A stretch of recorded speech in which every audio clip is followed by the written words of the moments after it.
Olá a todos, mais uma edição do nosso videocast Longevidades. Olá, Rose.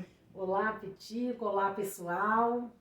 O que a gente vai compartilhar com vocês aqui, nessa proposta nossa, desse videocast de assuntos ligados ao nosso envelhecimento, é repercutir, não do ponto de vista jornalístico, porque isso já teve uma ampla cobertura na imprensa esses dias, semana passada, e foi o caso, né, Rose? Eu acho que é de conhecimento aí de vocês que estão nos acompanhando, do Brasil inteiro, de um senhor que foi levado por uma suposta sobrinha, cuidadora. Sobrinha, né? chama Érica. Érica, uma repercussão danada no Brasil inteiro.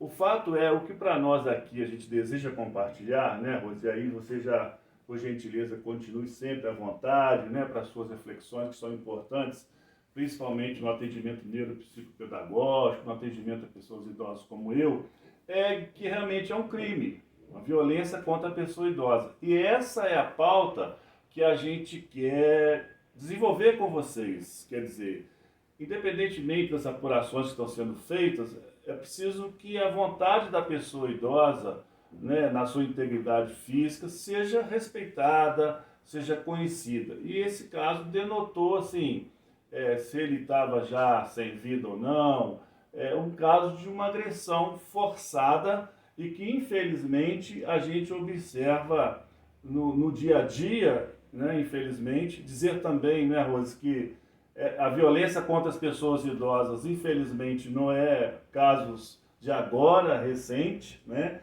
A gente tem falado aqui diariamente nesses nossos videocasts que a forma que a cultura nossa, a nossa sociedade, a nossa educação socializa a nós todos para o envelhecimento ainda é muito hostil, negativa, né? A gente falou isso em videocast passado. Então o que a gente quer é comentar um pouco sobre isso, no sentido de chamar a atenção e também de como evitar, que eu acho que é o mais importante, para mudar essas situações que estão sendo recorrentes, né? A quem procurar, a quem a gente apresentar dessa denúncia, né, Rose? O que você, por gentileza, poderia assim, enriquecer com certeza em relação a esses casos e outros que a gente vivencia da violência contra as pessoas idosas? Eu penso, Pitico, que é importante a gente colocar aqui muito rapidamente, não é uma questão de julgamento, a gente não tem que julgar, né? Isso cabe de fato ao judiciário, vai ser apurado especificamente com relação a esse senhor que foi levado ao banco. Então, assim, sem julgamento nenhum, eu penso que é importante a gente colocar o seguinte: primeiro, respeitar a condição dessa pessoa idosa.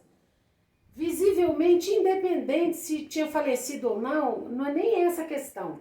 Visivelmente, ele não tinha condições de ir a uma agência bancária, nem fazer nenhum empréstimo, nem assinar nenhum documento. Certamente, te interrompendo, foi contra a vontade dele, foi empurrado. Talvez assim, não né? tinha nem muita consciência, porque parecia estar bastante debilitado.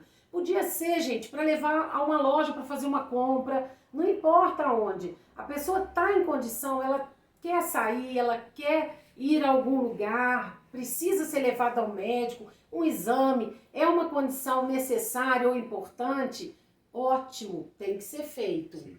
Agora, a pessoa idosa não tem condição, não está respondendo, tem que chamar o SAMU, tem que levar para o hospital ou para uma UPA, enfim. A questão da saúde tem que ser olhada, né, Pitico? Sim. Tem que ser vista. Se a pessoa não está bem, não dá para você levá-la a lugar nenhum, a não ser ao médico ou ao hospital, ou realmente chamar um socorro. Tem uma outra questão, Pitico, que aí eu quero fazer uma provocação a você. Sim. Porque, assim, existem situações, eu acabei de falar da importância da gente não julgar. Então, existem situações, e eu já passei por elas, por exemplo, de atravessar uma rua com a minha mãe, já com demência, e ela querer atravessar, o sinal estava aberto. Eu precisei conter o braço dela com uma certa firmeza. Eu não fui grosseira, digamos assim, mas eu precisei segurar, porque ela seria atropelada. Sim. Se eu não segurasse.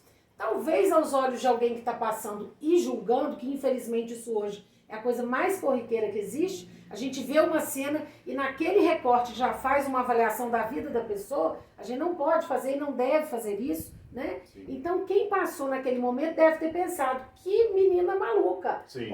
Ou tipo assim, ela não está cuidando dessa pessoa, coitada dessa senhora, está sendo maltratada. E não existia nenhum maltrato, era uma necessidade pela segurança dela. Como avaliar ou como ter um olhar diferente com relação às cenas que a gente vê, às vezes no cotidiano, às vezes em casas e instituições de longa permanência, alguma cena que você fala, puxa vida, aqui tem um maltrato. Como a gente avalia isso? Eu acho que a gente está vivendo uma sociedade, um dia a dia de cotidiano, onde nós temos, de modo geral, um pré-julgamento, uma avaliação antecipada sem conhecer a situação, e a gente já cria conceitos, a gente já cria comportamentos, né? Ainda mais que hoje em dia os relacionamentos eles estão muito assim delicados e muito nós estamos sendo muito fiscalizados pela mídia de modo geral, por essa situação desse mundo digital onde a gente é sempre vigiado. Então, até pelas filmagens, pelas né? filmagens, o tempo todo tem alguém filmando. Então a gente já quer julgar, já quer cravar o comportamento, carimbar, sem conhecer, sem saber dessa realidade, e aí às vezes bem intencionado, motivado por esses comportamentos politicamente corretos, a gente acaba que faz coisas indevidas e até precipitadas e muito equivocadas, né? Então acho que é importante o que você falou, não julgar, conhecer a situação de perto, porque né, aquela situação que o Caetano Veloso coloca de perto, né, ninguém é normal. Então acho que julgar de uma forma precipitada é muito negativo. E esse caso que você coloca, acontece mesmo. Às vezes você está querendo ajudar, ajuda uma pessoa idosa, às vezes a pessoa idosa também não quer ajuda, ou o terceiro julga que você está agredindo aquela pessoa, que foi o caso dessa situação relatada. Então, assim, eu acho que esses casos, eles denotam a necessidade de qualificar, preparar, oferecer cuidadores de pessoas idosas. Porque não pode ser só um bico meramente, há que ter conhecimento científico sobre o processo de envelhecimento, habilidades socioemocionais, para que casos como esse que a mídia trouxe semana passada não possam mais repetir, não aconteçam mais e a gente possa contribuir. Que eu acho que o que falta na cidade é oferecer pelas universidades, pelas escolas de um modo geral, cursos, momentos que preparem a pessoa para minimamente ter informações científicas sobre o processo de envelhecimento, com qualificação, com profissionais habilitados, para a gente dar uma sequência nesse cuidado de atenção, de amor, de respeito e levando em consideração que não é fácil também cuidar, a gente sabe disso, de pessoas idosas com quadros demenciais aí já iniciado ou até com diagnóstico já colocado. Então acho que é uma reflexão que a gente precisa fazer,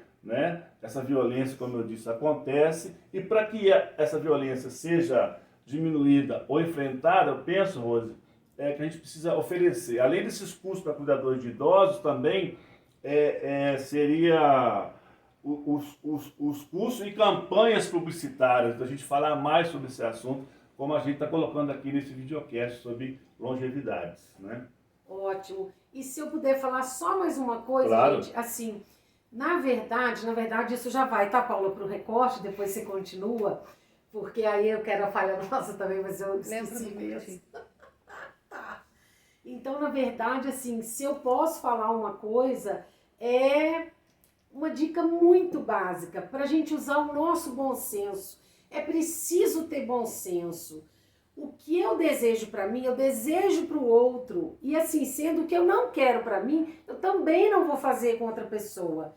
Então, se eu sinto que uma atitude vai ser muito grosseira e vai deixar outra pessoa, seja mãe, pai, avô, quem for essa pessoa idosa, né? Se vai deixar essa pessoa constrangida, ofendida, se vai de alguma forma fazer mal, não faça. Eu não tenho que fazer, né? Porque se eu sei que não vai ser positivo, concorda, Petito? Sim, sim. Então eu acho que o bom senso também nos auxilia, porque tem hora, gente, que é muito difícil avaliar o que é para fazer, o que é para falar. Se eu não segurasse no braço da minha mãe, muito provavelmente ela seria atropelada. Então, naquele momento, eu não me preocupei, o que vão pensar, alguém vai filmar, alguém vai gravar, não importa. Neste momento, a integridade dela era a minha prioridade.